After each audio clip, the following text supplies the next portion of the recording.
You're listening to the Casterbrus podcast from Casterbrus. Yeah, that's us. Classy and slick as ever. Hi, James.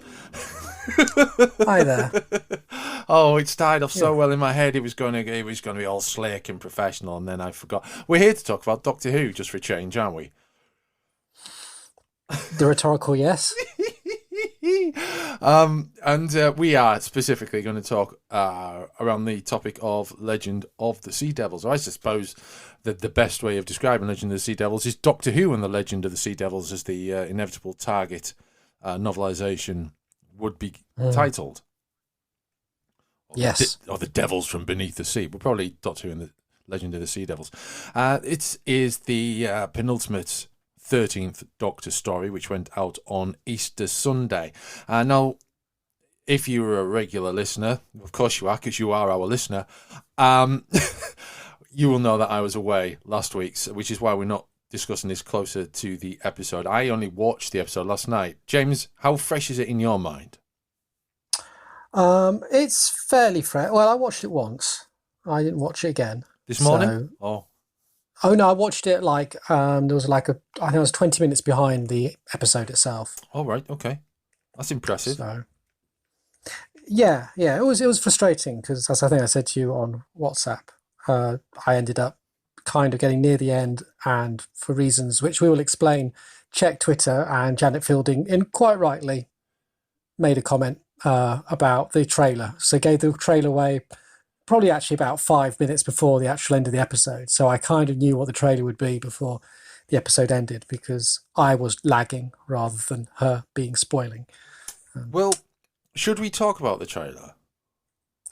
Well, I think so, because our listenership is sort of like 40 plus, and I suspect largely grumpy and harking for the good old days.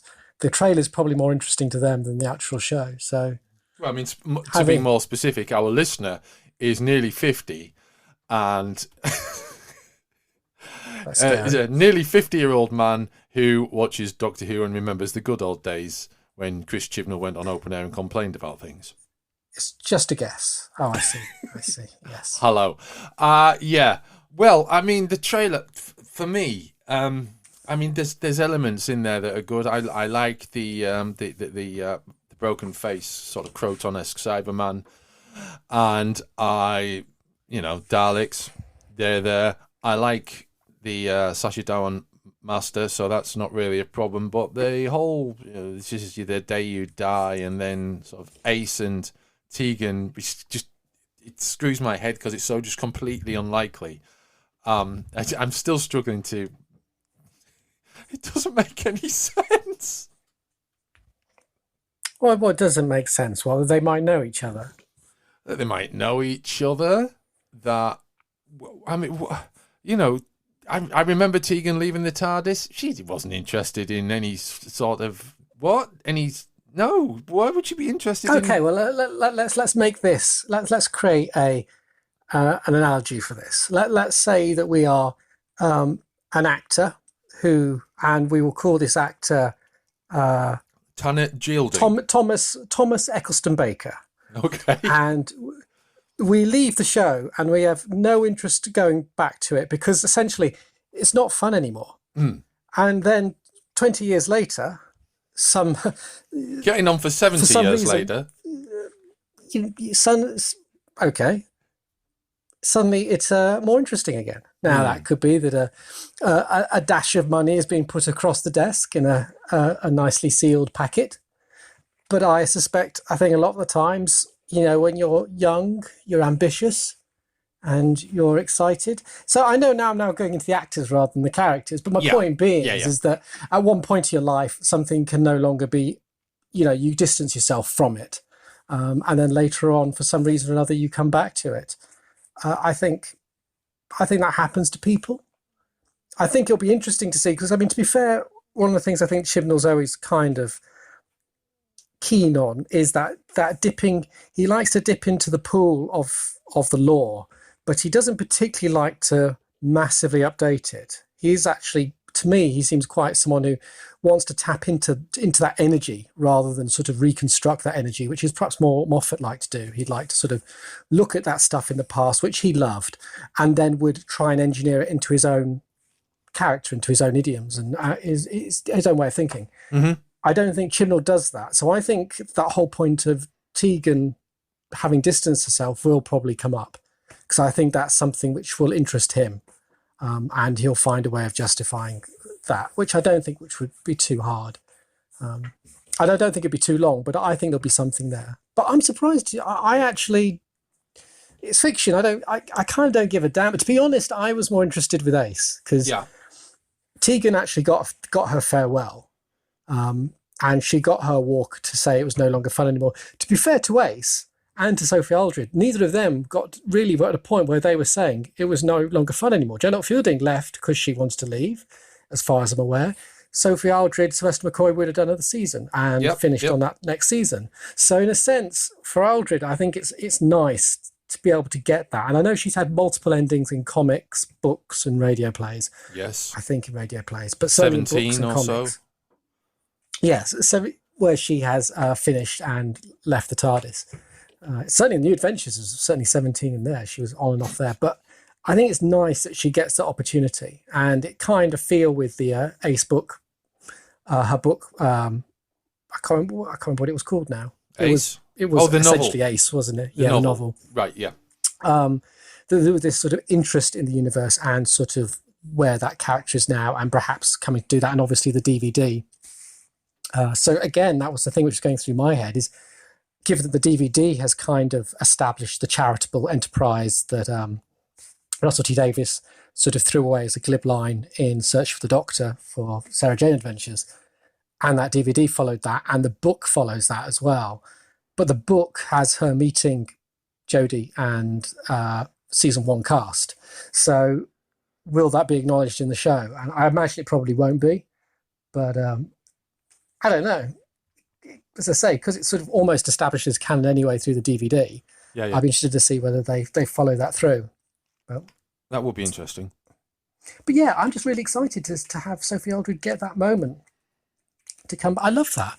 That's why I love No Way Home. I just love the opportunity for actors and writers who didn't get the chance to actually really finish their story to come back and actually be able to either continue it or to finish it again. And I think that's great. So yeah, I was excited about the trailer. I didn't really give a damn about anything else, to be honest. To have a single frame, literally a single frame, where you can see Sophie Aldred in her old bomber, or in a replica of her old bomber jacket, smacking a Dalek with a baseball bat. If you freeze that frame, that was like, I'm on board for this. I'm really on board for this. Whatever the rest of it can all burn, frankly. I just want that bit with Ace being able to bat a Dalek, and then if she's shot after that, well, that's it. She's had her finale, and I think that's great. And I love the way that we can do that in television now. That we can pick up old franchises. DC did it with the 1990s Flash. They brought him back for their Arrowverse stuff and gave him a proper farewell. As I say, Tobey Maguire and Andrew Garfield getting that in the recent Spider-Man film. Yeah. It's just great. And Michael Keaton obviously doing that in theory in the Flash film, if it happens, given certain actors having a bit of problems at the moment. There's just lots of excitement. It's just really great to be able to do this. And especially with something like Doctor Who, which it amazes me that they've not tapped into doing this more. It really blows my mind. All those companions, all of them interesting, that don't have... It's not like they have massive backstories that the show has to inform the new watchers. There is no backstories to them. They're, most of the Doctor Who characters, 1989 backwards, are actually fairly flat. Their histories are fairly flat. You don't really need to actually give them any sort of... There's no complex arc to them.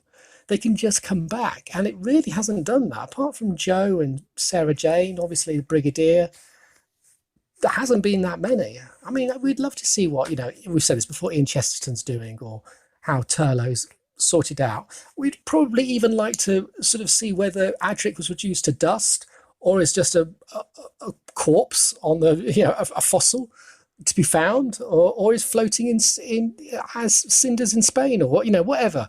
It'd just be great to see what these characters are doing. Cinders in Spain sounds like a really bad panto. Yeah, it was riffing off William Hartnell, and I think I flubbed his flub, so we all flubbed together. I mean, didn't Adric morph into Manuel in a Big Finish play? Wasn't he played by Andrew Sachs? Yeah, I think he was, wasn't he? Yeah, and some sort of weird living in a cave with some sort of Morlocky creatures or something. It was a very long time ago. I'll have to look that up. Yeah. I'll have to look it up. I wasn't aware of him. I mean, I remember, as I've said before in this podcast, in my mind, he survived because the FASA role-playing game had a source book for the Master in about 1988, 1989, and it stated in there quite clearly that the Master picked him up before the explosion and keeps him in an underground base for some reason. And that was enough. It was like, okay, so he survived. I get that. But yeah, I think just revisiting these things is fun. I think it's interesting and I think, again, going back to what we'll probably talk about a bit today as well, is the whole thing of where Davis is going. And it amazes me again that the show has not tapped into this, because if you're looking to do the JNT thing, which, while fans are disgusted at that thought, every showrunner's thinking about, how do we keep the ratings? How do we get the profile? Yeah. How do we get the lead stories in the RT or whatever, the Radio Times? That's, you pull from the history. You pull and sort of do something that will interest some people. And when you've got like 50 years of history, it's almost, 60 Nearly years. 60. God, why are you not doing it more? I'm not saying it should just be like, everyday occurrence, but think about the opportunities. And I think the opportunities in actors is probably bigger than the monsters. Well, let's go to Legend of the Sea Devils on that. Okay, yeah, that's a nice segue for once. Because it has got key monsters that haven't had a significant return in Doctor Who, aside from, Warriors of the Deep and the one we mentioned last time, the snapshot of the Sea Devil in the 11th Hour, which was, that was 12 years ago. And I think, in our last podcast, we discussed how it might be a little bit disappointing based on the trailer, because you never know whether or not everything's in the trailer or just a little bit of it is in the trailer. And it turned out pretty much everything that was in the trailer was in the first 10 minutes of the episode, wasn't it? Yeah. Which was nice, because you then, and with the promotional stills as well, you're only revealing really one Sea Devil. We find we've got like a whole army of a whole crew of Sea Devils. We've got this legendary ship, which was obviously the ship that they were looking for. I don't know why they didn't work that out sooner, but it's another matter entirely. And you've got this Sea Devil who's doing the old kind of the changing the Earth to be more suitable, more habitable for them thing going down, which, I mean, is kind of a traditional motivation for the original occupants of Earth. But I couldn't help but wonder, it was a little bit unfair on the land-dwelling Silurians. But yeah, there's nothing to say they have to get on, is there? Really? Yeah, I suppose I am what some of the Doctor Who fans, especially the listener, might call a Chibnall apologist. I've seen those words bandied around social media. I saw one tweet once said last couple of weeks, if anyone, those who support this era are actually just sock accounts for the BBC, basically. They're just the PR department. No one likes to see the era. The only people who do it. And I've seen people going back to the ratings and trying to prove again, that ratings and people just don't really understand how television works. And the whole line as well that RTD was brought in to rescue the series when everyone knew Chibnall was on a 3-year contract. He said he was only going to do those 3 series and then walk. There's no doubt about that. This was going to happen. So you're a Chibnall apologist and a BBC sock puppet. I think that's largely what I would be probably labelled if anyone did care what came out of my said mouth. But they don't, and neither do I. But I have to say, on this occasion, boy, was I bored through this one. It was terrible. It was absolutely. Do you know what? I quite hate saying enjoyed that. it early on, but there was this point sort of, I'm guessing it felt like halfway through, but it's probably 2/3 of the way through, where it just seemed to lose itself and everything that was happening just suddenly became a bit of a mess, and there's a lack of explanation. There's no logic following through, and it just started to fall apart. It's I hate saying that as well, because I know how much work that goes into these shows. I know the deadlines that they're working against. I know that it's not, these are not, Yeah. it's not like building a car. It's a very organic process sort of putting together any story. Yeah. So I feel terrible saying that.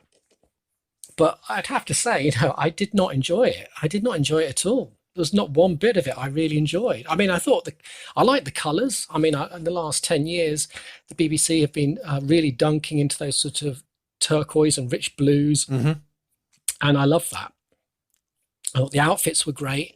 And I think what's really interesting, especially since for once possibly, I sort of fell in with my aged brethren who, as I say, are not Chibnall apologists and hate so many of them. Not so many of them. I hate them. So many people. There are a lot of people who feel of our group, of our caliber, of our age, who are not happy with Jodie Whittaker's era and Chibnall. And I could see that I was suddenly within that group.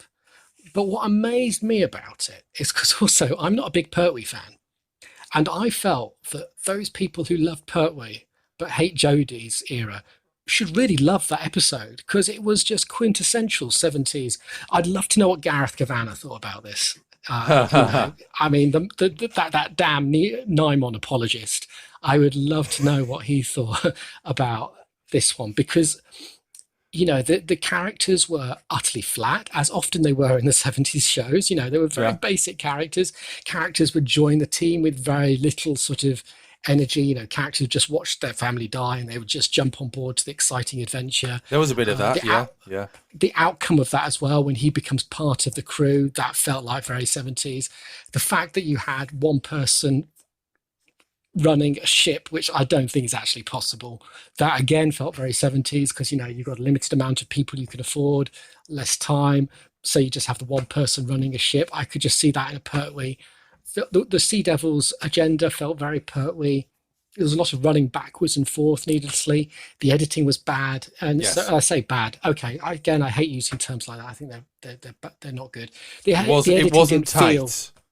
It didn't feel tight. I wondered whether it was a longer episode, which they cut down. Yeah. And that's why the editing felt weird. And there was bits that didn't kind of make sense. And I think that's possibly because it was made longer. And then perhaps they thought for Easter they'd get a longer slot. Maybe for some reason, whatever it was reduced. That seems unlikely, but it felt like it wasn't meant to be 45 minutes. It was meant to be longer. It just felt, and it was colourful. It was, it was fun. It was light. It felt very Pertwee-like to me, and slightly nonsensical, but sensical enough. It all made sense, but it just didn't really feel very real. That's where it kind of worked for me. And so I felt this was very much like old classic Doctor Who, something Chibnall's actually quite good at doing. But funnily enough, older fans don't like it when he does it. I mean, that first series of his, season 11, was quintessentially season 11. Yes, season 11 was quintessentially old style Doctor Who. It was. You could see what he was reaching for. He was reaching for the 60s. Yeah. He was trying to do a 60s vibe, a slower, more thoughtful, lots of history stuff in there. This companion dynamic. That's what he's reaching for. Now, an older fan or an anti-Chibnall, a non-apologist, would probably say, well, he reached and he failed. And that's fair enough. I get that. That's an opinion. I'm not going to go against that. But this felt like that sort of era, and I hated it. I just felt bored. It was certainly it was meandering at times. I mean, it wasn't particularly bad, and I didn't feel there was anything particularly offensive. And I did chuckle to myself every time I heard the name G Hun, because I was expecting Philip Glenister. But I kept mishearing it as Gene Hunt. I see. Thank you for straddling that gap for me, because I hadn't managed it. Grabbing my hand as I fell down the chasm of your pun. It's entirely Pun true. Canyon. And I'm Yeah, also a little bit disappointed for some of the guest cast. Madam Ching, Crystal Yu was excellent in Casualty, and I sometimes there are guest cast members in Doctor Who that are absolutely knock it out of the park, and I think she did very well with what she was given. But absolutely. I suppose I should backtrack a bit and U-turn. I mean, there was nothing inherently wrong with it. You know, the acting was fine. To say the production was fine. I thought it made enough sense for Doctor Who, which is meant to be crazy. I just, I just didn't get behind it. I felt at first I thought maybe it's because I've been watching too many South Korean dramas recently and getting used to when watching sort of world cinema having it all in subtitles and then suddenly seeing something which was obviously meant to sort of uh, sit round China and suddenly everyone having London accents blew me and I was thinking oh, maybe it's just me, maybe I'm yeah, just being too not I'm not intentionally snobbish but maybe I'm just not making that adjustment back to what Doctor Who does. But no, it was just I kind of felt everything just felt. I just didn't buy any of it. I think I didn't buy into any of the tension. I didn't. The Sea Devil seemed absolutely impotent to threat. It didn't feel threatening to me at all. It felt like it was constantly being out talked by Jodie, who the Jodie's doctor, and the Jodie's doctor even when there was a threat, there wasn't a threat. There was the other Pertwee thing, and not just Pertwee thing, the classic. Oh, I've spent too much time talking about my love life, and now the ship's going to blow up, and I'm going to have to sacrifice. Oh, here comes the character who obviously has to redeem himself in some way or another, who's been trapped and is now out of time, so doesn't really fit anywhere. He will go and sacrifice himself for me, and that sort of thing. You know, there's a lot of those sort of tropes in there, which was just like. It felt messy. I think to do this well, and it's easy for me to say this from my chair, not with the pressures of having to create a popular television show, but this is one example where I think Base Under Siege is what they should have done and had the Sea Devil have them stay on the island in that place, the Sea Devil's wanting something there, and have the Base Under Siege thing. And I think you'd have had a more enjoyable story and the Sea Devils would have had a far more sort of threat. Um, but as it was, there's just too many things going on. I didn't buy Jodie leaving Dan. I didn't buy Dan heading off to go to the boat with this guy he just met. It just all felt a bit. yeah. The worst elements of classic Doctor Who, perhaps. Yeah, I think that's the problem for me. And how about you? I know you've sort of kind of said that you didn't. It wasn't, and I agree with you. It wasn't. Maybe I was just expecting more out of it. I think because we've had a lot of good stuff. I Well, thought Flux was pretty this good. is something I was thinking Christmas was about good. because this is the penultimate story. So, mate, and we were spoiled with Russell T Davies and perhaps the first half of Moffat's era. I was expecting something a bit heavier. And obviously the Tennant's final story was a two-parter, but prior to that, we had Wars of Mars, which is obviously a very notable But Doctor Who. At Easter, we had Yes, exactly. We had Planet of the Dead, an which Easter was, yeah, episode, which is it less didn't memorable. do anything for me. Yeah, No. absolutely. Yeah, and far less portentous. And Legend of the Sea Devils is it's more Planet of the Dead than it is like Waters of Mars, isn't it? Yeah, absolutely. Which I don't think. I mean, I've never been 100% behind Jodie's Doctor, and the last year has changed that for me. I think I've really enjoyed Flux overall, but I think this is a letdown for her. I think she's going to go out, and if Doctor Who's going to be reborn, shall we say, with Russell T Davies, because I have a feeling it's going to be quite drastic. I would have preferred her to be going out on a couple of stronger stories, and this doesn't really fulfill that criteria for me. Yeah, and I think also, like we just said, it's worth remembering that every era, every and that's as we've said before, there's a problem with eras, is that you start creating boundaries that are kind of, while they do have certain markers, there's no proof of quality. And as I say, Planet of the Dead to me was tedious. I hated it. I was bored all the way through. It just didn't. Again, for similar reasons. Didn't hit home for me. I didn't feel the characters. I didn't believe the characters. I didn't see the connections. I didn't feel the threat. I just felt like I was plodding along. Um, it happens all the time. It's not anything really to do with, and I know you're not saying it's nothing to do with uh, Jodie, and I don't think it's anything to do with Chibnall particularly. Sometimes you just do something which doesn't quite work, and sadly, this one just didn't deliver anything. I just from the very beginning, and I have to say, I thought some of the, I know this isn't important because it's Doctor Who. Some of the effects were pretty ropey compared to what I've been used to. Yeah. The skipping stones look terrible. Just small things like that. How big's your TV? It's big enough. Roughly? I watched it on I don't know. Well, what did you watch it on? I watched it on a flat screen television. Okay. I don't know. I mean, is it 40 inch, 50 inch? Is it like one of those big ones, big ones? It's big enough. I don't know. It's not. Well, it's not massive. Ours is 20. It's either 28 inch or 32 inch, and the reason for that is because the part of the wall that it's mounted on, it has to be that size. Otherwise, we can't mount the TV where we want it to go, and then we sit quite a way across the room from it. So it's not too dissimilar from watching TV in the old days when you had a little TV and then you sit on the sofa at the other side of the room. And I didn't notice any particular problem with the pebbles, which is why I was asking you how big your TV was, because I was wondering whether it was actually a resolution thing. It could be a resolution. It's a reasonable TV. It's not massive like a lot of people have these days, but it's it's a good size living room television.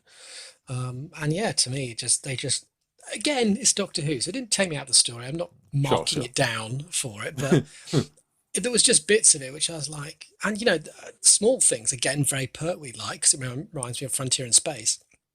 The pirate ship, they had two boats, which was obviously the same set, and with very minor redressing, because there's only so much you can redress a certain scale, set.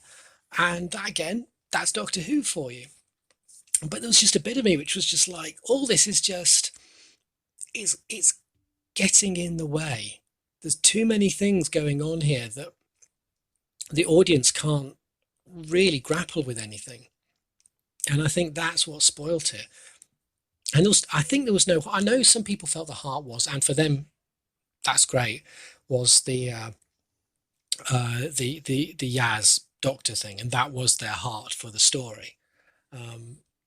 I didn't. I still don't buy into that. I still find it weird, and just I don't feel I believe it. And that's nothing again to do with the actors. It's nothing again to do with. I suppose to me, the Doctor's like 2,000 years old. This person's 20, and an alien, and I just don't see. I can see what a 20-year-old would see in the Doctor. I don't see what anyone like the Doctor would see in someone like Yaz or Rose, and I find that step hard to make. Yeah. And this time round, where that sort of ambiguity is being really scaled away, being pulled thrown out the window, I find it even harder still because there's no ambiguity there. The thing is, as well, you've got Rose, you've got Martha, and you've got River Song, and you've got a little bit of Amy as well, and maybe a bit of Clara. And, a couple of exceptions that lasted a season. In amongst those, it's kind of territory that's been well treaded already anyway, isn't it? And the most different thing you could probably do with it has been done, which is the River Song thing. So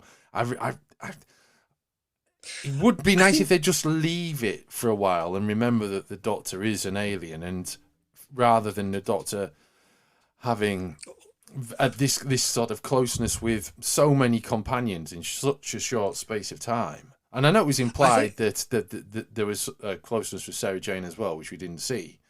But that's a retcon, wasn't it? That's a retcon, yeah. It just feels like there's nothing new to be said there to me, really. Well, like I said, I think for me, well, we've said this before. One of the things that gets me about it is it kind of you do kind of look back at even as a retcon, you look back at it and you go, okay.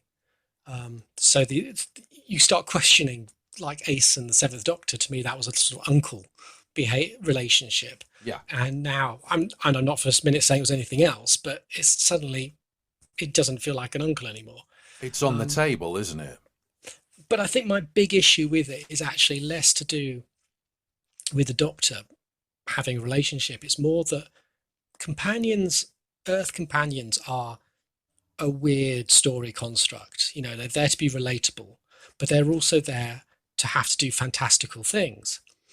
And I therefore don't find them very believable.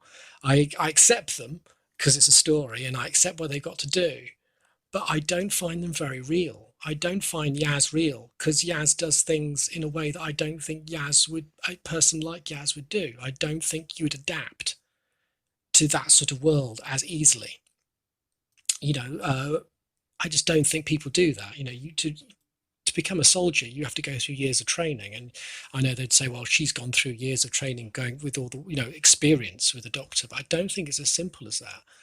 Um, and yeah, you've got to put that sort of aside, especially when they've got no goal. When the only goal is to be with that person. It just feels a bit weird. I mean, you can say, okay, Ian Chesterton, he too became a little more large than life. You know, he was able to fight Romans and the like, and he was just a school teacher. But in the end, it felt you would let that go because he was honest. He was on a story. His story was to get home, and that was part of that tale. Well, with this, in a weird way, I think Clara almost sort of kind of hit it on the head that the only outcome of their story is to think that they can become like the Doctor because they've got nowhere else to go. That's the only life they want. So they're either going to live up to that, which inevitably a human's not going to be able to, or they're going to fail. And so I don't know. It just doesn't work for me. I just don't believe that storyline. Yeah. Because what you're trying to say is that they're becoming better and better and better and better, and that's where they're aiming to be. Well, I don't know. Yeah. There's an element with William Russell in that he was William Russell, and he already had quite a successful TV career before Doctor Who, so maybe there was some expectation that he would be doing some action stuff anyway, and that's really why he was cast, wasn't it? As someone to get his hands dirty, whilst the William Hartnell, older actor, did sort of grandfatherly stuff. So there's maybe an expectation in that, but aside from that, yeah, I would agree pretty much with what you're saying there. It is the thing. I mean, there's also the other side. I mean, this links into it a little bit as well. That relationship, this so-called heart of the episode and everything. It is there, and it is a kind of a form of grounding. But there is nothing in this, and this has happened a lot, even with the episodes set on Earth, that really sort of makes Doctor Who. It doesn't really ground it in our world, particularly at the moment. And this goes back a few years. This isn't just this episode. So, I mean, the solution there is obviously the direction of the show changing, because it's not really something that's. It just doesn't. None of it feels like it could happen. None of it feels real. And I remember, and I mean, I don't want to sort of turn this into a sort of a Russell T Davies appreciation episode, because I'm absolutely certain I will have lots of things to say about the future Doctor Who series when it comes along. But you did feel that those things could be happening in our world, because it did feel like a reasonably accurate representation, starting off with Rose and Rose's life, working in a shop and all that sort of stuff, again with Martha, again with Donna. It did feel recognisably our world, whereas progressively over the years, and again, I suppose with the classic series, it was the same. It started off with an unearthly child, and it felt like our world. And again, with Spearhead from Space, it felt like our world. And with Rose, it felt like our world. And, as the series goes on, it drifts away into its own sort of take on the world, and it loses that grounding, doesn't it? Yeah, I think there is an error in. I start to sound like I'm a back seat. I don't like. Let's make it personal. Let's make it a personal observation rather than as if I'm stating a fact. I don't like having this sort. You you progress things by either pushing them forward so people don't notice stuff, or you push them forward to say stuff's happened in between. So in one case, you get the pushing forward so you don't notice stuff. So, for instance, the flux. You've had a massive world universe ending catastrophe, not mentioned bar one line Yeah. in the Dalek one, and that was to do with the TARDIS, wasn't to do with the universe. That to me is when you push forward and hope people forget, move on. I understand that in television. There's a logic to that.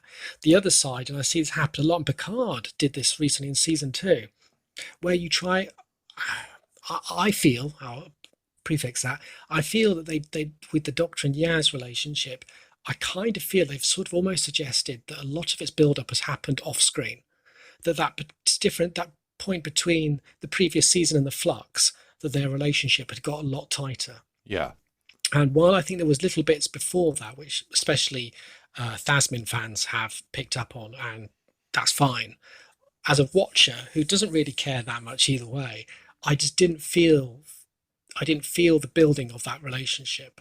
So I feel kind of cheated, and I kind of feel it's almost like it's happened off screen. And Picard's done this with two of their crew characters, where one of them they were meant to have created a stronger rapport off screen that we didn't see in the previous season, and then one of them is in bad state and the other's furious because of it, and and upset, and it's as if they've known them for years, and as an audience you're like, but last season you barely talked to the person and now suddenly you're best friends, and you'll say, well, that's the passage of time, and it's like, you as an audience, that's extremely unsatisfying.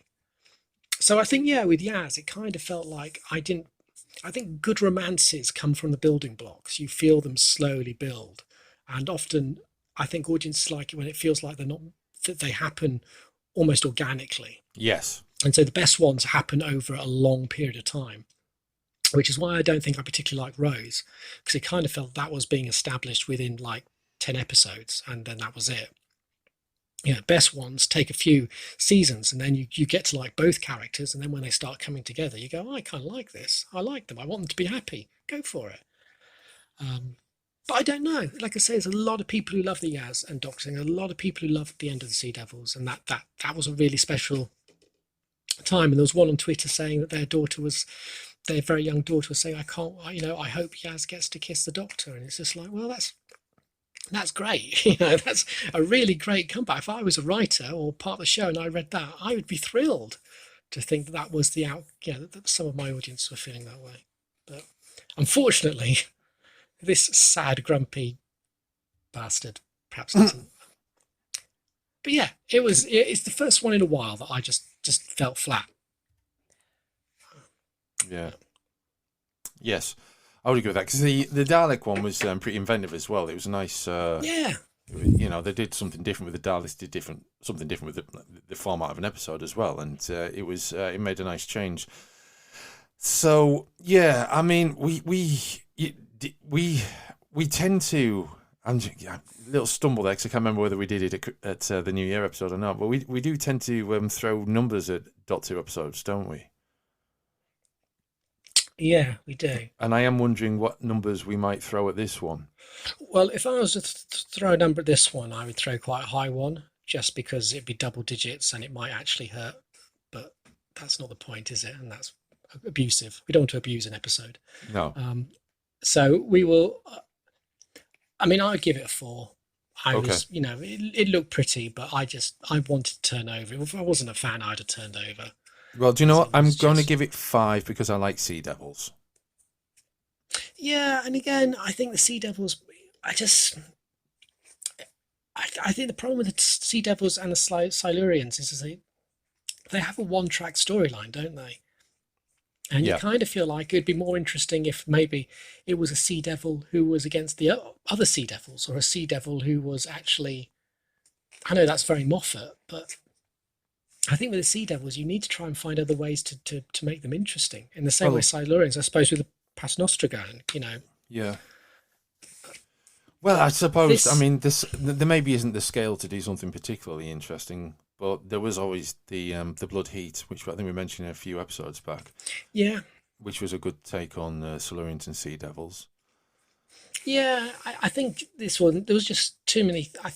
It felt like there was just too many things going into this pot, and that it was being stirred fast. Some of it tipped out, and what was left, it just didn't have enough to sort of settle. I think, like with so many works, is that if you don't have much space, you strip it back. You don't double down. And there was just so much in there which just needed to be stripped back. The leaping through time, the historical characters, which I don't think many British people are very au fait with. So that didn't really connect with them, and that's our own ignorance, obviously. So I'm not saying that that's how dare the show try and educate us on stories and tales and history that we don't know. But when it's all thick and fast, you don't have time to really appreciate any of it. And I think that was the problem for me. It was just too thick and fast. If it slowed down and had a more simple story, you'd have had more space for everything to breathe. And the look and the colours and the Sea Devil, and you could have had a few characters in there and a little more tension, and just strip it back. Don't need the monster under the water. We don't need the second base. We don't need the second ship. Like I said, you could have stripped that back to being ship and land. Yeah. And literally had it a fight between the sea and the land in the past, and that would have been great. Possibly. It was a bit Bond movie, that base as well, wasn't it? Yeah, and I didn't quite get it. First of all, I thought it was inside the monster, because you'd seen the TARDIS almost being eaten by one. I couldn't work out where the monster was, and then suddenly they're shooting up and down, and I like the way they swing down to the boat, and then when they're in trouble they somehow seem to swing back up to the boat, which we don't see properly because that would be very difficult because it's higher than them, and none of it just worked. And it's frustrating because I know I want it to work, because I don't want to go onto Twitter and just see everyone angry and sort of feeling victorious that this proves that. I saw one person sort of trying to point out how this Easter episode compares to Easter episodes in 2008 prove how bad the show's got, and how no one's watching it, and how Russell T Davies will save it. And it's just like, you can't do that. Two different eras of television massively changed. I mean, eras of television have shifted in the last 7 years. A couple of years ago, I'd be talking about, the era of streaming and Netflix, it started in 2013, and now we're in a totally different ballpark. You can't do that. You can't make those comparisons. Well, television's not consumed in the same way. It's not watched in the same way. Let's have a look at the ratings whilst we're on that topic then. Okay. The episode was watched. This is what's been logged on Wikipedia, and it agrees with what I've already read. The episode was watched by 2.2 million viewers overnight, becoming the 11th most watched programme of the day, which indicates that the good weather around the UK would certainly played a part in that. And an audience appreciation index score of 76, which isn't great. And the final consolidated ratings for the episode was 3.47 million, making it the lowest post-2005 episode and the second lowest in Doctor Who's entire history, ahead only of Battlefield Episode 1 in 1989.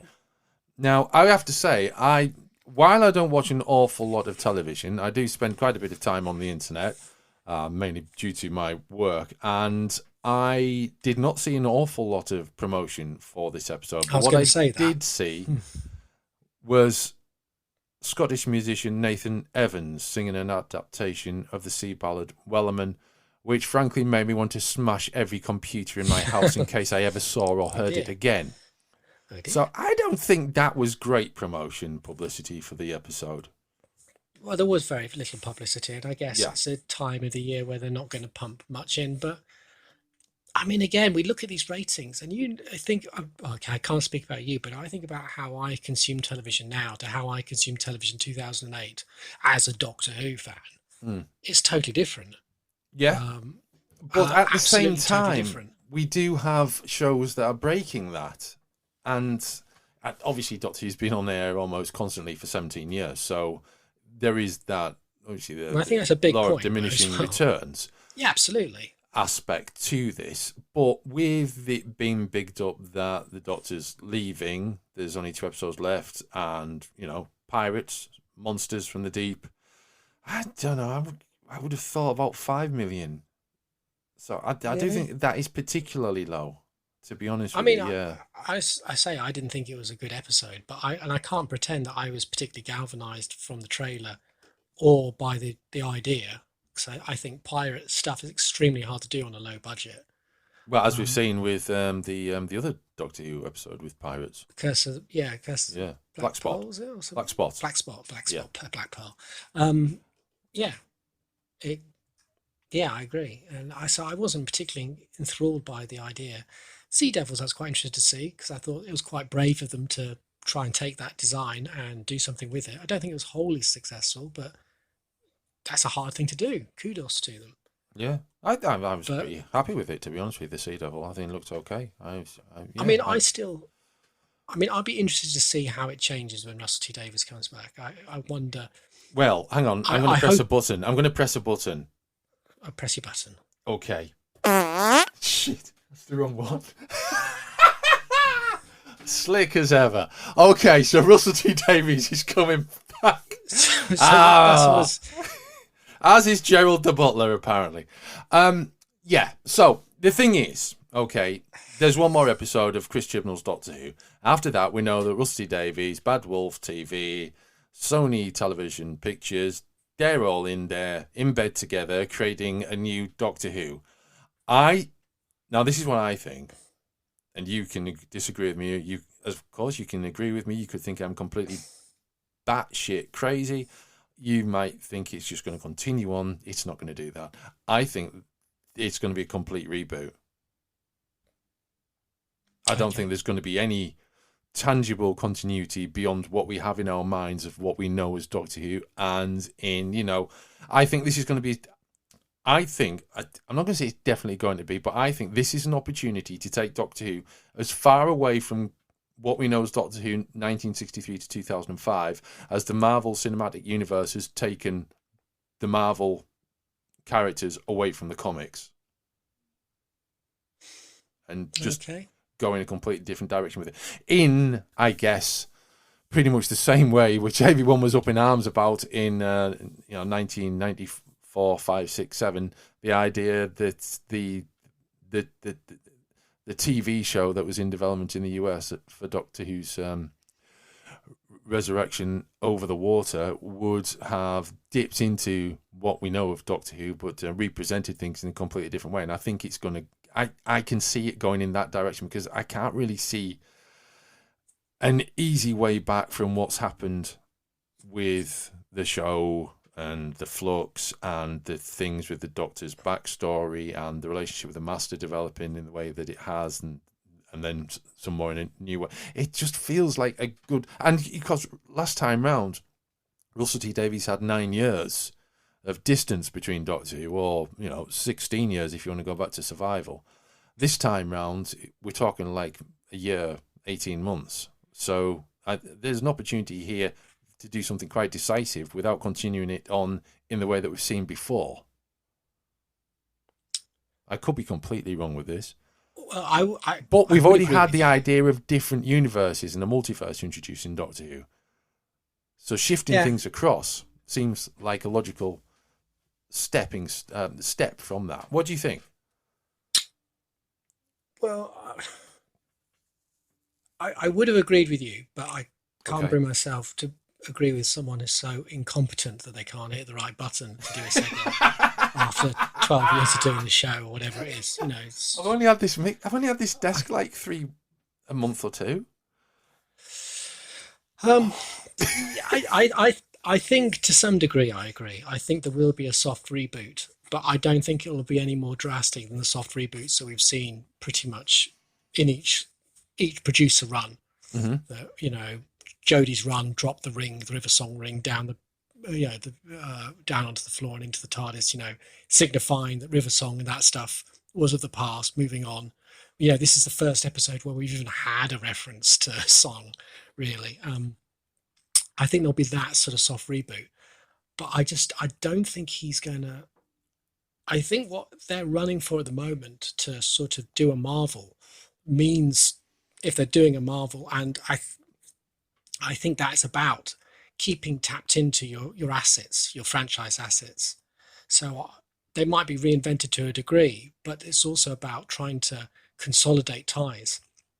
Because the one thing I think that Disney showed with Sony, with No Way Home, and help Sony along with this, is that if you take your old shows, your old films, your old franchises, and you drop them in, not as reboots, but as as part of the fresh stuff, you suddenly extend your franchise. Suddenly Sony's not just got to two average Venom films and a really bad Morbius film, they've suddenly got a whole load of Spider-Man films attached to the Marvel universe as well. So they've got Tom Holland to a degree in their universe. They've got 5 extra Spider-Man films suddenly become part of their continuity. It's part of their Spider-Verse franchise, the Sonyverse. And that, I think, is the way that they want to do things. And I think Russell T Davis's changes will be in the model. I think it'll be less to do with the narrative. I think he'll do the same as always. He'll carry continuity when it suits him. He'll ignore it when it doesn't suit him. But I think what it'll be about trying to jazz up the model. And I would not be entirely surprised if Jodie Whittaker regenerates and the regeneration splits into 6 doctors, and you have 6 doctors over the next year, 6 standalone doctors which build up to a story where there's only one. Why Classic 6? I'm just thinking of a classic ex-Superman story. When Superman died, came back in, there was like 4 or 5 different Supermans. Who was the real Superman? Right. These sort of things work in comics. The Spider-Man clone saga, where Spider-Man once had a clone made of him, which was destroyed. He comes back and actually says he's the real person. The one we've been following is the clone all along. And you have a good 5 years of them working together backwards and forth to work out who's the real one. I could see them doing that. The reason I say 6 is none whatsoever. It's fairly arbitrary. But I would think if you're going to split it, you could do it into 3. But I'm just thinking you could do a year with 6 stories, 6 individual stories of 6 individual doctors, which could be a mixture of old cast. You could bring Tennant back for one. You could bring Hugh Grant in for one. And they could all be of the same doctor, split in a way that allows them to sort of... And that would automatically shift interest into what the hell Doctor Who's doing. You'd propel yourself into who is the real Doctor? Are they all the real Doctor? You could do something like that. As I've said before, you could do stuff which is set before William Hartnell with just one-off Doctor Who stories, a la standalone procedural stories. And that would be fine. And again, you would not be breaking continuity. It would all sit in continuity, but you would not be doing that thing of focusing on the Hartnell to Jodie. You would be soft rebooting because you'd be kind of trying to do new stuff rather that sits in the same thread but doesn't need to be situated or to be focused on the past. And that's the sort of thing I would imagine doing. I imagine doing more of that sort of stuff than a unit story, a unit series, or a separate Paul McGann series. I could see him doing, as I say, limited series, like a 3. And I think that's what he would probably do. I could see him getting McGann back for a 3-episode mini story. 3 hour-long arc like the Flux with Paul McGann. Why not? So I think that's what he would probably be trying to do, is try and sort of soft reboot and then tap into what's useful and what's interesting.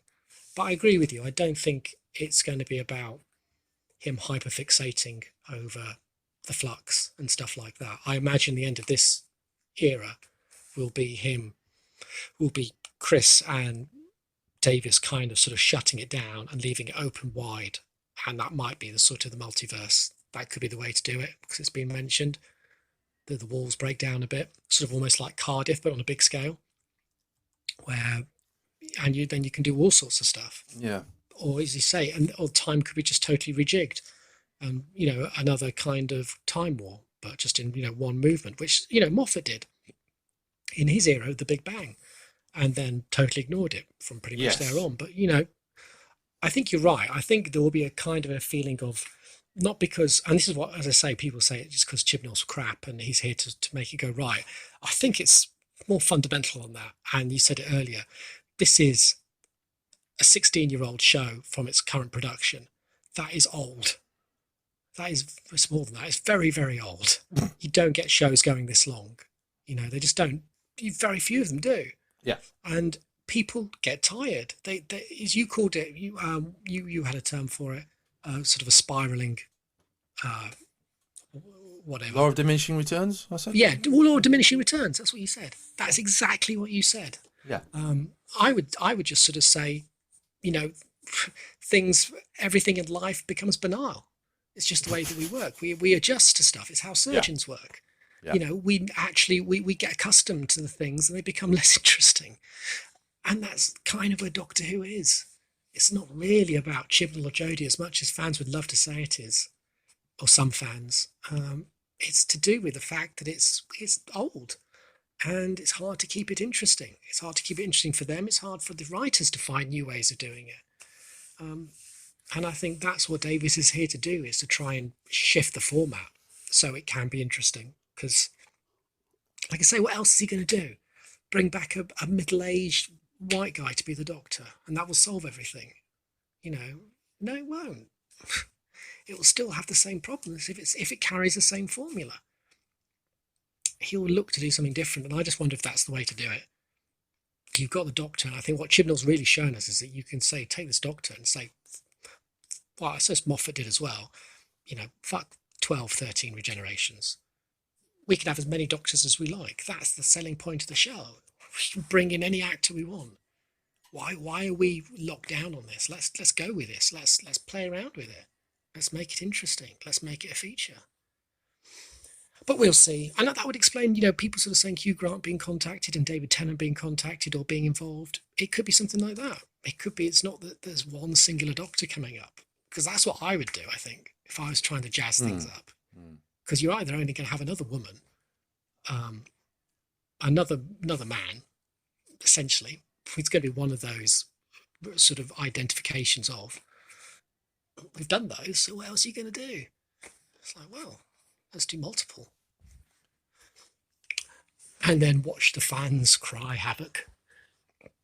Oh, well, I mean, yeah, well, I mean, at this point, it appears only the fans are watching Doctor Who, so it needs to go bigger than that, doesn't it? Yeah, probably. I don't know. I mean, maybe some of the fans are. I mean, who are the fans? I mean, that's the problem, who indeed? Who indeed? I mean, I'm a fan. We don't to watch. We don't tend to use that term very often, do we? Really? Well, we don't, because as I've said before, I'm a critic. I critique. I'm not a fan. But I mean, my point being is that I think even within, I mean, fans. It's as we know, fandom's a very murky term. It covers a wide gamut of types of people, different interests, different engagements, different ways of consuming. Yeah. My mum's watched it since 1963. She wouldn't buy any products from it. You'd say that she's a fan. But I just wonder how many people who aren't the hardcore lot, and maybe some of the hardcore lot, when there's so many shows to watch, they're not so bothered about it because they've seen so many. History repeats itself, isn't it? It's the JNT situation where it becomes part of the mantelpiece. It's people expect Doctor Who to be on. They might watch it, might not. There's other things to be watching. Oh, I've missed it. Oh, well, I've got that show I'm watching at the moment. I've got 14 shows I'm watching at the moment. I'll catch it sometime. And then it gets kicked off, and then everyone's in, when's Doctor Who coming back? We've seen it before. I'm looking forward to the point where people turn around and start going, oh, yeah, Jodie, that was the classic era. Yeah. Now, I loved that one, in India. That was great. And the Flux, that was classic. That one with the Sea Devils. Yeah, absolutely. And we see it all the time. I remember for years when McCoy's era was considered to be the abomination, and now it's classic Who. Yeah.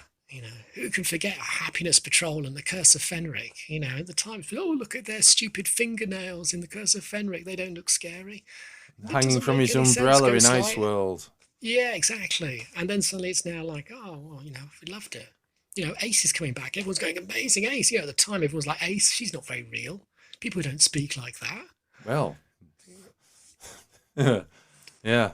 So it spins round, and I think that's going to be that's the upside, I think, for Chibnall and Jodie. When there's some distance, I think, and people calm down, they'll look back at it.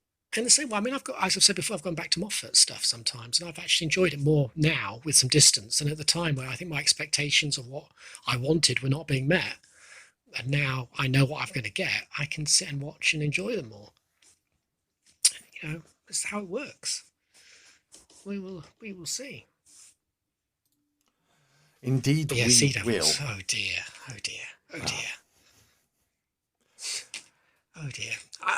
One more thing I'll say about Sea Devils. I did think it was a ballsy thing to do because it's so easy to just do stuff set in the future or to do it, in easy contemporary settings. pirate stuff was a different way of doing the story, doing a Jodie story, and it didn't work for me. But it was a risk. They gave it a good go. It fell flat in overall, I suppose, and reflected in the ratings that we've given the episode. I like the Sea Devils, obviously more than you do, but I think it was. I just wanted more from it at this stage in the Doctor's time, with it drawing to a close. I just wanted a bit more from it. There's another thing as well about that trailer, going right back to the beginning of today's episode, is the shot of the Doctor apparently regenerating, which, with the Master telling her she's going to die and everything, I do wonder whether that is actually going to happen. And that's kind of one of the things that's sort of leading me into the idea of it just ending and then just continuing in the next universe or whatever. But I do like the idea of lots of Doctors taking it in turns or whatever, find out who's the real Doctor or whatever. It's just a thought. It's an angle. I mean, it's an angle. I mean, I think if Russell T Davies actually said, I'm going to do it in a different universe and pretty much shut this down, it's almost kind of a bit insulting to Chibnall and to Moffat, who, ratings have been going down with both of them for different reasons. It kind of feels like you're saying, "Oh, you failed. I'm doing the new stuff." I don't think he'll do that. I think you don't even need to do that, really, because what you could actually do, you could kill the Doctor and then bring in a Doctor from a different universe anyway. You could completely new to everything. But then you've got a Doctor who doesn't know what he or she is up against, and that's nice, isn't it? You're almost informing the discourse, though, that the woman Doctor was the bad idea, so bad that we had to totally move forward in a different way. I think he will have the change. He will move it forward rather than back. And where he does borrow from the back, it will be to try and push it forward. I think you're right in that sense. I do think it will be a reboot, and it could be to do with the multiverse. I think he will shake things up so he's got space to play. But I still think that Chibnall's Doctor approach as a writer will be something that would interest Davis, because it opens up a whole era of the Doctor that we'd know nothing about, which could be fun to play in and to create stuff from and to use. So I think, I see the Ruth Doctor has got Big Finish play now as well. Big Finish stories. Joe Martin. Yeah. Right. They have what do they call it? Do they call it the Renegade Doctor? They call it, there's a term they now use for her. I think, and I've forgotten it. Is it Renegade Doctor? But I think it might be. But I think that's great. It is being embraced, and it's opening up the possibilities. And I think that's what Russell will like. But we shall see. But yes, it was a disappointing Easter, I must admit. Did you not get any chocolate eggs? I had a little bit of chocolate. But yeah. We had an Easter Doctor Who, and that should be appreciated. Yeah. Well, I think every episode of Doctor Who should be appreciated, whether they're enjoyed or not. It's a continuation of the almost 60-year-old story of the time traveller adventurer. You think back to 2005, would you have imagined it would still be going in 2022? No. I must admit, never really thought about it. 5 years would be optimistic. Exactly. And I think that shows, while the BBC perhaps doesn't support it as it should do, it's still got enough currency that it's still there. It's a pricey show. And it's still going to be there next year, isn't it? Absolutely. So much so that they've allowed people to go and sort of make big thing out of it, rather than do what a lot of distributors do, is if they feel that it's waning, just shut it down and find something that isn't, something new. So it's still got currency and capital. If it's not your thing, that's I understand that. The Sea Devils was not my thing, but for some people it was, and that's great. I think that brings us to the end of the episode, doesn't it? Really. I don't know. Would you be able to press the right button? She'll give it a go. Thanks for listening, everyone. We will be back with a new show soon. Until then, goodbye. Oops.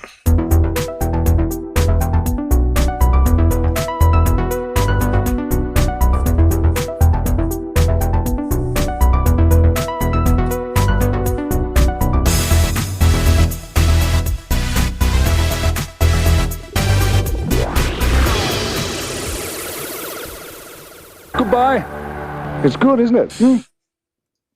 There you go. Just to prove I can press buttons.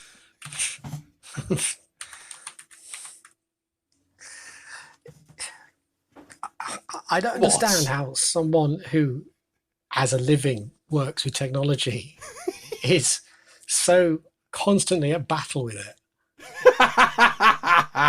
Well, do you know what? When I pressed the first time, I was going for the correct rumble, and I thought maybe it'd be a bit more fun if I just pressed that. It's just the anarchy that I have, that I fight against daily, and generally I win, but occasionally it breaks Well, through. you gotta let yourself have your fun. Well, there you go. Exactly.